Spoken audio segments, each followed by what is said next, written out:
First tonight, as we've chronicled pretty extensively on this show, our leaders in Washington suddenly seem deeply sympathetic to people ensnared in our criminal justice system.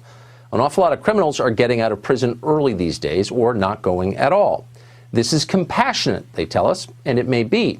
Yet somehow those same compassionate impulses don't seem to extend to Roger Stone, one of the president's oldest advisors. Stone was convicted of lying during Robert Mueller's Russia investigation. In the end, Mueller couldn't find collusion, but Stone got up to 9 years in prison. Good, says official Washington. He's annoying, and worse, he's close to Trump. Let him die there. He's trying to protect Roger Stone for lying under oath, for witness tampering, for trying to cover up Trump's connections with Russia. I mean, this is really banana republic stuff. This isn't jaywalking. It was 7 felonies. It is outrageous. I hope people are infuriated by this. The reason they're doing it is slimy, sleazy, dirty. Roger Stone is somebody I hold in minimum high esteem, so I was not unhappy to see him get 7 to 9. Now, that last person you may recognize if you're of a certain age, that was John Dean. Dean led the Watergate cover-up for months. He made hush payments to the burglars. He destroyed evidence to keep investigators from finding it. So how much time did he serve for all that? Well, he served 4 months. He's not Roger Stone. He didn't get 9 years. Andrew McCabe isn't Roger Stone either. He won't even serve that. In fact, McCabe will serve nothing at all, which is pretty remarkable if you think about it. As an FBI official, Andy McCabe authorized illegal leaks to the press and then lied to investigators about doing it. McCabe was fired from his job for that, as he should have been. But today, prosecutors announced that they will not bring any criminal charges against him for committing what were obviously crimes. Over at CNN, they celebrated the news. Look, many observers looked at this investigation and they believed it to not have merit. To your point that it doesn't have merit, obviously you are not a completely objective party in that, right? But so I just want to put that out there, that there are a lot of observers, independent observers, who looked at this and said this doesn't make sense.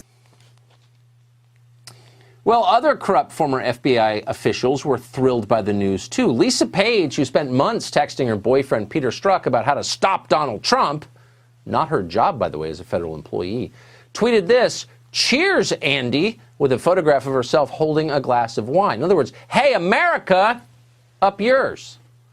But McCabe was the one man on the left today who didn't seem happy about the news, believe it or not. He's not grateful that he just dodged an indictment.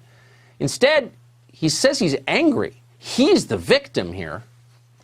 As glad as I am that the Justice Department and the D.C. U.S. Attorney's Office finally decided to do the right thing today, it is an absolute disgrace that they took 2 years and put my family through this experience for 2 years before they finally drew the obvious conclusion.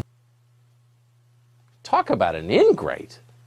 If he was Roger Stone, McCabe would be in jail right now. Instead, he's a celebrity fawned over by the hair hats on cable news. No doubt his salary has increased. He ought to be grateful he didn't get caught supporting Donald Trump 3 years ago. He'd be talking to his lawyer through a glass window right now. And he's not alone. There are an awful lot of people out there who aren't Roger Stone who are walking free tonight. Take Jose George. George is accused of trafficking in fentanyl. That's the synthetic opioid that's killed tens of thousands of Americans and does so every year. Police have already linked at least one death to the drugs that he sold, allegedly. He was recently arrested in New York State, but police had to release him thanks to New York's new bail law. Even though he was facing life in prison after being charged, he was let go without paying a cent in bail. What's stopping him from trying to flee? Nothing. If he doesn't try, he's stupid. That's what life in New York is like now. That's compassion for those who are not Roger Stone. In November, New York resident Reyes Khan, who was also not Roger Stone, was arrested for domestic violence. ICE requested that he be handed over for possible deportation. New York ignored them and let Khan go. Now he's been arrested for raping and murdering a 92-year-old woman. It's not just in New York, by the way. Across the country, cities are slashing the sentences of people who are not Roger Stone or refusing to prosecute them entirely. In California, Proposition 48 has fueled a wave of car break-ins and shoplifting by criminals who have calculated the potential gains of the crime outweigh the punishment they're likely to get. In the city of Philadelphia, we've told you this story a few times. District Attorney Larry Krasner has refused to prosecute dozens of cases of illegal gun possession.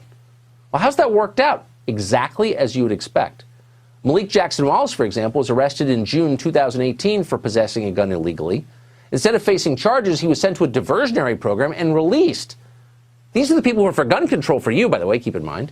In March, you won't be surprised to hear this, he was arrested for yet another gun crime, and he was released yet again. After prosecutors asked for no bail in his case, because he's not Roger Stone. Finally, last June, he was arrested for a third time, this time for murder. So, do you see a thread here? What's going on exactly? Criminal justice reform is a lot like gun control. It's not about changing the rules for everyone. It's about selectively enforcing them along political lines.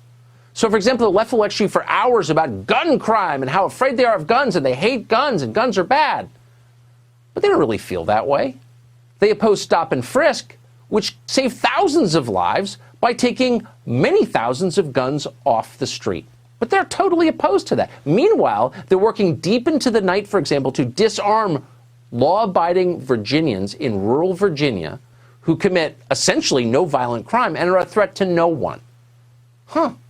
They're not for gun control. They're for punishing people who don't vote for them. And the same thing is happening here.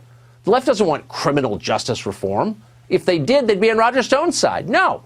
What they really want is to send their political enemies to jail. And that's what they're trying to do.